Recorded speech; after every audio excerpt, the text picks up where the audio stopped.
Derby Milano pada minggu nanti akan menjadi momen spesial bagi Christian Chivu. Untuk pertama kalinya, ia akan merasakan derby sebagai pelatih kepala Inter Milan, meski sebagai pemain ia telah berkali-kali merasakan panasnya laga tersebut. La Gazzetta dello Sport menilai derby kali ini memiliki bobot yang sangat besar. Inter asuhan Chivu baru saja merebut puncak klasemen setelah pengejaran panjang, sementara Milan besutan Massimiliano Allegri tetap menempel ketat 2 poin di bawah. Menurut media tersebut, Inter berpotensi memperlebar jarak menjadi 5 poin yang akan menjadi pukulan telak bagi persaingan Scudetto dan bagi sang rival sekota. Namun sebaliknya, duel ini juga bisa berakhir dengan pembalikan posisi yang dapat menimbulkan kegelisahan bagi Inter. Sebagai pemain, Chivu tercatat 10 kali menghadapi AC Milan dengan hasil 4 kemenangan, 1 imbang, dan 5 kekalahan. Salah satunya terjadi pada Piala Super Italia yang digelar di Tiongkok. Momen derby favorit Chivu terjadi pada era Jose Mourinho saat Inter menang 0-4 di San Siro dalam musim bersejarah treble. Namun derby paling menyakitkan tiba pada musim berikutnya di bawah komando Leonardo ketika Inter tumbang 3-0 dan Chivu menerima kartu merah setelah melanggar Alexandri Pato pada menit ke-54. Gazzetta mengingatkan bahwa pelatih Milan saat itu adalah Massimiliano Allegri, nama yang kembali ditemui Chivu kali ini, tetapi dalam posisi sejajar di pinggir lapangan.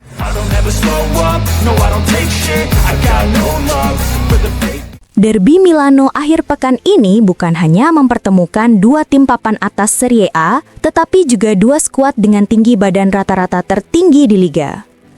La Gazzetta dello Sport menyoroti bahwa Inter dan Milan sama-sama memiliki banyak pemain bertubuh jangkung, menjadikan duel ini sebagai derby di ketinggian. Nama-nama seperti Dzeko, Thuram, dan Bastoni di kubu Inter, serta Pavlovic, Bartesaghi, dan Rabiot di pihak Milan menjadi bagian dari kompetisi yang disebut sebagai liga tertinggi di dunia dengan rata-rata pemain di lapangan mencapai 184,7 cm. Inter di bawah Christian Chivu disebut sangat mampu memanfaatkan kekuatan fisik tersebut, terutama dalam situasi bola mati dan tekanan di kotak penalti lawan. Statistik mendukung hal itu. Inter menjadi tim dengan gol sundulan terbanyak di Serie A sejauh ini, 5 gol. Salah satunya dicetak oleh Alessandro Bastoni, bek setinggi 1,90 meter yang membuka rangkaian torehan gol dalam perjalanan Inter yang selalu mencetak gol di 11 pertandingan awal liga. Marcus Thuram juga menjadi senjata udara mematikan bagi Inter. Dengan tinggi 192 cm, ia menjadi pemain tertinggi kedua di skuad setelah Jan Bisek, 196 cm. Menariknya, Thuram mengungkapkan bahwa dulu ia justru jarang mencetak gol sundulan. Hingga kini, 4 dari 5 golnya musim ini lahir melalui tandukan. Perkembangan itu diakui berasal dari kerja keras dalam latihan dalam 2 musim terakhir. Di lini serang lain, Lautaro Martinez juga terbukti berbahaya melalui sundulan meski hanya memiliki tinggi 174 cm. 2 gol kepalanya ke gawang Milan termasuk 1 yang menentukan kemenangan derby menjadi bukti efektivitasnya. Inter juga memiliki 2 menara tambahan, Francesco Pio Esposito 191 cm dan Francesco Acerbi 192 cm yang menambah kekuatan udara di skuad Chivu. Dengan dominasi fisik dari kedua tim, derby ini diprediksi berlangsung keras, ketat, dan dapat ditentukan oleh duel-duel udara di kedua kotak penalti.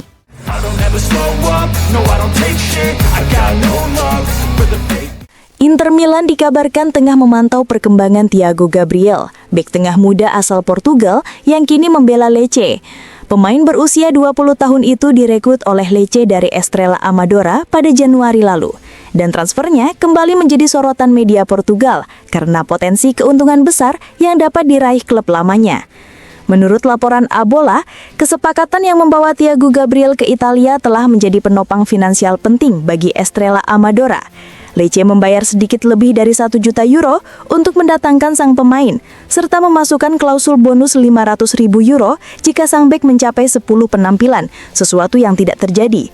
Meski demikian, bonus tersebut tetap dibayarkan berkat keberhasilan Lecce mengamankan diri dari degradasi musim lalu.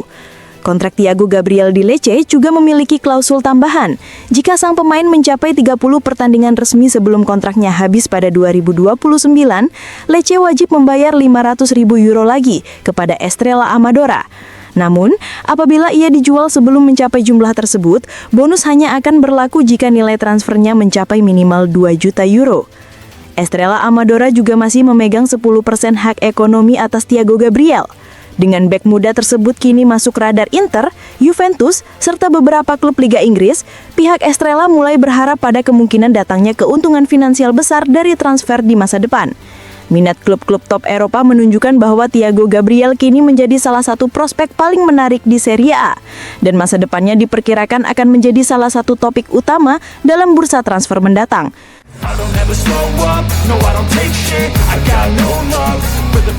Ivano Bordon memberikan analisisnya kepada Tuttosport mengenai performa dan situasi kontrak dua kiper yang diprediksi tampil pada derby Milano, Yann Sommer dan Mike Maignan. Menurut Bordon, Sommer yang kini berusia hampir 38 tahun berpotensi memasuki bulan-bulan terakhirnya bersama Inter. Dari apa yang saya baca, sepertinya ini menjadi periode terakhir Sommer di Milan. Itu gambaran yang saya tangkap, ujarnya. Sementara itu, Maignan juga berada dalam masa akhir kontraknya dengan AC Milan, namun dengan usia yang lebih muda, yakni 30 tahun. Kendati begitu, Bordon meyakini keduanya tetap akan berusaha tampil maksimal sepanjang musim, terutama pada laga derby yang sangat menentukan. Bordon juga menilai kualitas teknis Sommer dan Maignan relatif seimbang. Secara teknik, mereka sangat mirip dan sama-sama sangat bagus. Dalam hal permainan menggunakan kaki, keduanya mampu mengatasi tekanan dengan baik. Saya tidak melihat ada yang benar-benar unggul dari yang lain, jelasnya. Ia menambahkan bahwa pengalaman membuat Sommer dan Maignan menjadi pilar penting bagi tim masing-masing. Bordon turut menyinggung Josep Martinez, kiper Inter lainnya. Martinez adalah kiper yang cerdas dan reaktif. Namun untuk menilai apakah dia cocok untuk Inter atau tidak, saya ingin melihatnya bermain lebih sering dan lebih konsisten, kata Bordon.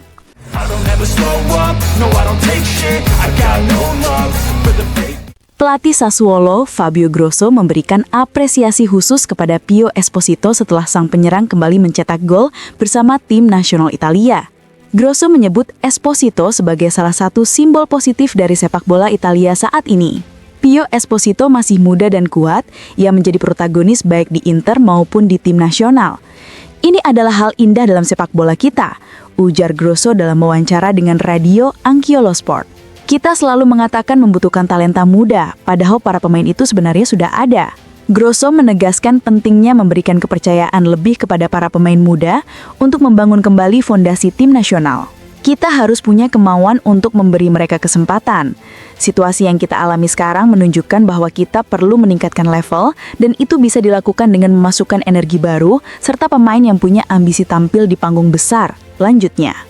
Selain membahas perkembangan talenta muda, Grosso juga menyinggung pertemuan Sassuolo dengan Inter beberapa pekan lalu, serta laga kontra Napoli dan Roma.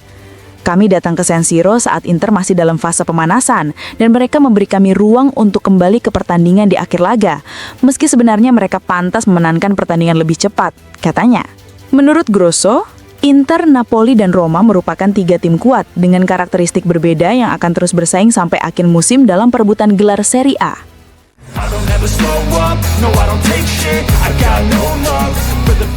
Jurnalis senior Paolo Condo dalam editorialnya di Corriere della Sera menyoroti kekalahan Italia dari Norwegia di San Siro. Menurutnya, meski Norwegia tampil superior, Italia sebenarnya sempat berada di atas angin ketika lawan masih bermain kurang fokus. Condo menilai gol indah yang dicetak Pio Esposito seharusnya mampu menjadi momentum untuk menambah keunggulan. Ia menyoroti kombinasi permainan vertikal antara Federico Di Marco dan sang penyerang yang hampir menghasilkan gol tambahan. Namun, kekalahan telak di akhir pertandingan membuat catatan positif pada babak pertama seakan hilang. Beratnya hasil akhir praktis menghapus semua hal baik yang diperlihatkan sebelumnya. Tapi penting untuk tidak bereaksi berlebihan, tulis Condo. Dalam ulasannya, ia juga menyinggung Riccardo Calafiori yang belum dianggap sebagai pemain kunci di tim nasional. Condo berharap bek Bologna itu bisa dimainkan sebagai bek kiri, seperti perannya di Premier League, dengan Di Marco berada di depannya untuk membangun kekuatan sisi kiri yang lebih solid. Meski memberikan kredit kepada Pio Esposito yang tetap tampil meyakinkan meski tim kalah, Kondo menilai sektor pertahanan menjadi titik lemah Italia. Ia menyebut Di Lorenzo, Mancini, dan Bastoni hanya tampil meyakinkan saat membangun serangan, tetapi rapuh ketika harus menjaga penyerang berbahaya di area penalti.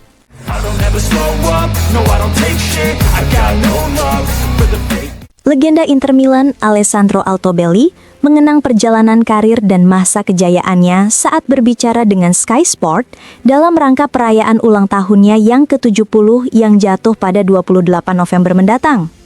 Mantan bomber tim nasional Italia itu kembali menegaskan bahwa dirinya selalu mengutamakan kepentingan tim ketimbang ambisi pribadi. Altobelli menilai, tidak pernah menjadi pencetak gol terbanyak bukanlah kegagalan. Saya selalu bermain untuk tim, tidak pernah mengejar target pribadi. Yang penting saya meninggalkan jejak besar. 209 gol untuk Inter bukan sedikit, ujarnya. Ia bahkan menceritakan insiden lucu ketika berselisih dengan Hansi Müller yang dianggap tidak mengoper bola kepadanya saat tengah berebut posisi top skor. Meski sempat terjadi ketegangan kecil, Altobelli menyebut persoalan itu cepat mereda dan menunjukkan bagaimana rekan-rekannya justru lebih peduli terhadap ambisi tersebut dibanding dirinya. Meski telah lama pensiun, Altobelli mengaku masih merasakan kasih sayang besar dari publik sepak bola Italia. Orang-orang memperlakukan saya seperti saya masih bermain. Saya rasa saya menjalani karir yang baik dan memberikan segalanya untuk setiap tim, katanya. Ketika ditanya soal sosok penerus dirinya, Altobelli menegaskan bahwa setiap pemain memiliki kualitas unik. Saya tidak lebih kuat dari siapapun, tapi tidak ada yang lebih kuat dari saya. Saya punya kualitas saya sendiri, ucapnya. Altobelli juga memberikan pandangan mengenai kondisi tim nasional Italia. Menurutnya, regenerasi harus dimulai dari pemain muda, mengingat pentingnya pembentukan teknik sejak dini. Ia menilai generasi sekarang perlu mendapatkan ruang seperti halnya masa lalu, ketika anak-anak bermain di jalanan dan belajar teknik dari situasi permainan yang ketat. Menjelang derby dalla Madonnina akhir pekan nanti, Altobelli menilai Inter berada dalam posisi kuat, tetapi mengingatkan bahwa derby selalu menyimpan kejutan. Derby adalah laga aneh. Terkadang yang lebih kuat justru kalah karena tim yang lebih lemah menunjukkan lebih banyak gairah. Namun saya berharap Inter memenangkan pertandingan, tegasnya. Terkait Lautaro Martinez yang mendekati catatan golnya, Altobelli memberikan pujian besar kepada sang kapten Inter. Saya pernah bilang langsung bahwa dia satu-satunya yang bisa menyusul saya. Lautaro adalah salah satu yang terkuat di Eropa. Ia butuh 40 atau 50 gol lagi, tetapi itu mudah baginya, tutupnya.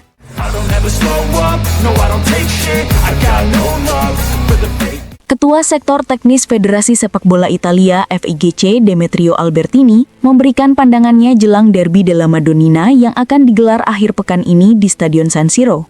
Usai menyaksikan langsung laga Italia kontra Norwegia, Albertini berbicara kepada para jurnalis mengenai kondisi terkini Inter dan Milan.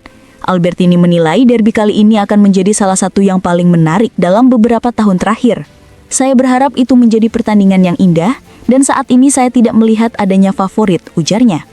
Menurutnya, baik Inter maupun Milan memulai musim dengan kuat.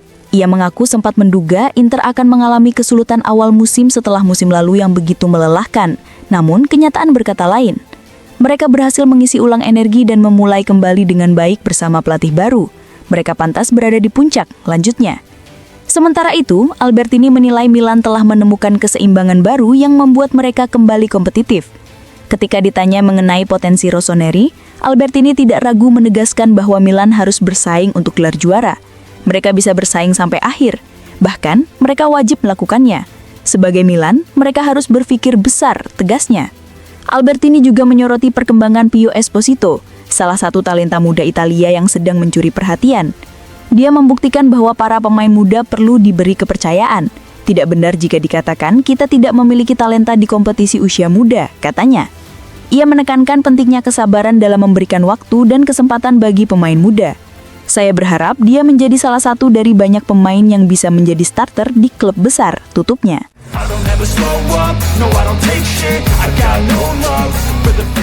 Jurnalis dan komentator senior Fabio Caressa memberikan pandangannya mengenai situasi terbaru timnas Italia dan persaingan Serie A dalam sesi wawancara usai acara presentasi Grand Gala del Calcio AIC. Ia menyoroti buruknya penampilan Italia saat kalah dari Norwegia, sekaligus menilai bahwa derby Milan mendatang dapat memberikan gambaran penting dalam perburuan Scudetto. Caressa mengakui bahwa performa Italia saat ini jauh dari standar.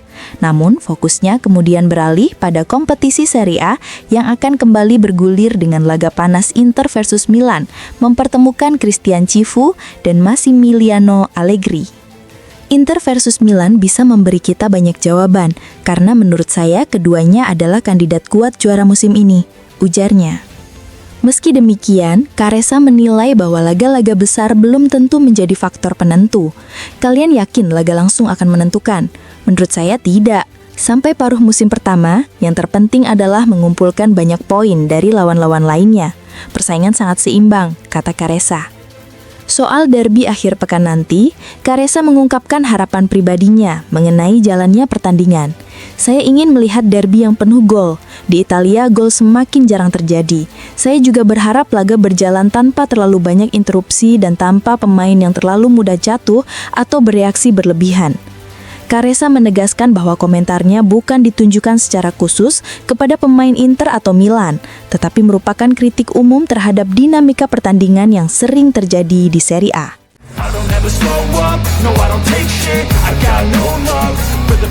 Walter Sabatini kembali angkat bicara mengenai kekalahan Italia dari Norwegia di Stadion Meazza. Melalui editorialnya di Cronache di Spogliatoio, mantan direktur yang juga pernah bekerja di Inter itu menyampaikan kritik tajam sekaligus pujian khusus untuk striker muda Italia, Pio Esposito. Sabatini mengaku sangat kecewa dengan hasil pertandingan. Saya cukup marah dengan hasil kemarin, ujarnya. Ia menilai kekalahan ini akan memicu kritik besar terhadap para pemain, namun menegaskan bahwa skuad Italia tetap memiliki kualitas tinggi. Sekarang akan dimulai lagi serangan terhadap para pemain kita, padahal mereka sangat kuat dan tidak boleh kehilangan kepercayaan diri. Dalam ulasannya, Sabatini juga menyoroti performa Pio Esposito yang dianggapnya sebagai penyerang masa depan. Ia bahkan membandingkan gerak-gerik sang pemain dengan legenda sepak bola Italia, Beppe Saffoldi. Pio Esposito adalah penyerang tengah hebat. Gerakannya mengingatkan saya pada Beppe Saffoldi, kata Sabatini. Sabatini menyesalkan kegagalan Italia mempertahankan keunggulan 1-0 yang sempat membuatnya optimis. Menurutnya, kemenangan akan menjadi modal sempurna menyambut babak playoff. Kami seharusnya mempertahankan hasil itu, tetapi malah tenggelam. Sekarang kita memasuki playoff seperti samsak tinju. Ini adalah pertandingan yang akan meninggalkan bekas, tutupnya.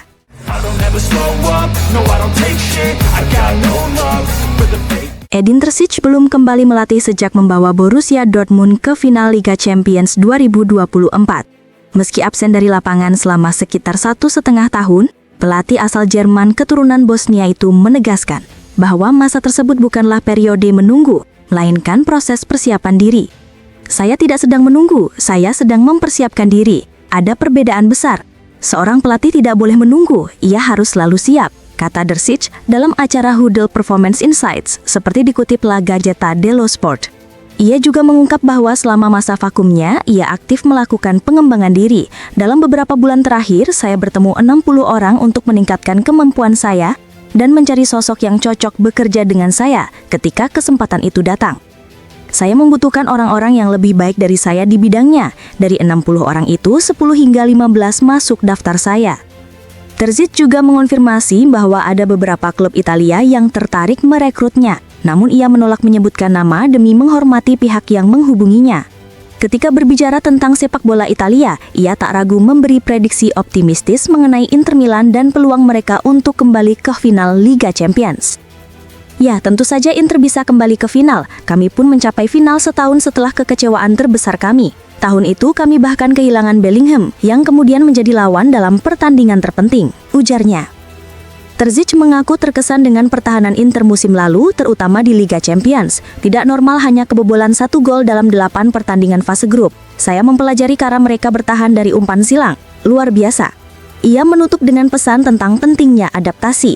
Di dunia modern banyak terjadi copy-paste, tetapi yang terpenting adalah tidak melakukannya secara buta. Anda harus memahami apa yang cocok untuk Anda dan tim Anda. Terkadang Anda bisa mengambil sesuatu dari cara seorang pelatih berbicara di konferensi pers, bukan hanya dari aspek teknis.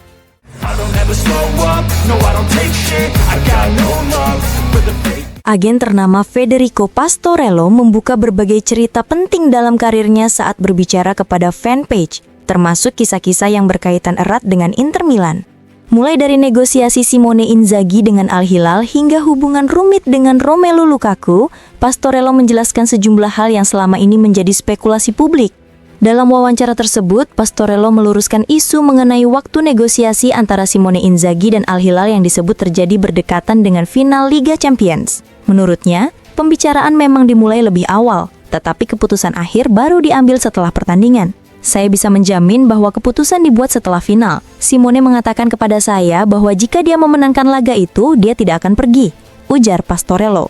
Ia menegaskan bahwa Inzaghi tetap profesional dan fokus penuh kepada Inter hingga hari kerja terakhirnya. Dia menutup semua pembicaraan 4 hingga 5 hari sebelum final. Pastorello kemudian berbicara tentang Romelu Lukaku yang menurutnya sering disalahpahami publik. Dari luar, dia terlihat seperti raksasa, tetapi sebenarnya dia seorang pemimpin yang sensitif dan ayah yang sangat perhatian, katanya. Ia menilai sifat-sifat personal Lukaku menunjukkan kualitas kepemimpinan yang berbeda dari yang terlihat di lapangan. Mengenai transfer kontroversial Lukaku dari Inter ke Chelsea, Pastorello mengakui bahwa momen tersebut turut mengakhiri hubungan profesional mereka. Meski demikian, keduanya kembali bekerja sama 2 tahun kemudian. Dalam situasi seperti itu, menolak kesempatan besar akan menjadi kesalahan profesional. Kami pikir itu waktu yang tepat baginya untuk memaksimalkan pencapaiannya, jelasnya. Pastorello juga menceritakan momen ketika ia menyadari bahwa dirinya telah mencapai puncak karir. Ia menyebut transfer Lukaku ke Chelsea sebagai salah satu negosiasi tersulit yang pernah ia tangani. Ketika akhirnya saya mendapat persetujuan, rasanya seperti sebuah pelepasan besar. Saya bahkan melempar ponsel 10 meter ke udara, kenangnya. Selain itu, ia menyebut penghargaan sebagai agen terbaik dunia di Dubai yang diterimanya di hadapan keluarga sebagai salah satu pencapaian paling membanggakan dalam hidupnya.